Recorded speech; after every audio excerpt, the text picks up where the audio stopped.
So, mayong buntag na pod mga ka-agri no. So karon kuyugi na pud ko ninyo mag-prepare ta sa ato ang growing pen. Og mao din akong growing pen mga ka-agri no. As you can see mga ka-agri medyo hugaw o gubot pa gyud siya.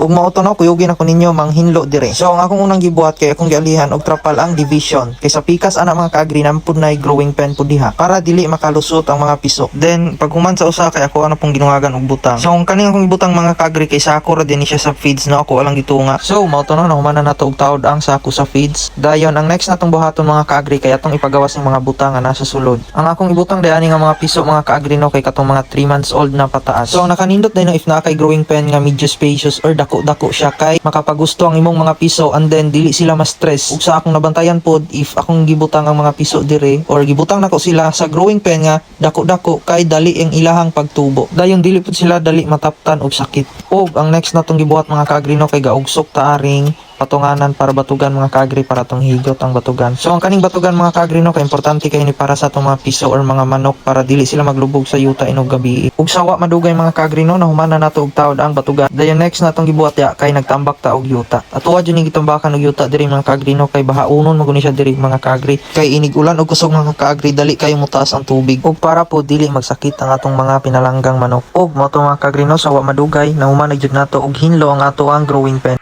Then ang next natong buhaton mga ka-agri kay mag-transfer na ta sa ato ang mga 3 months old pataas nga mga piso.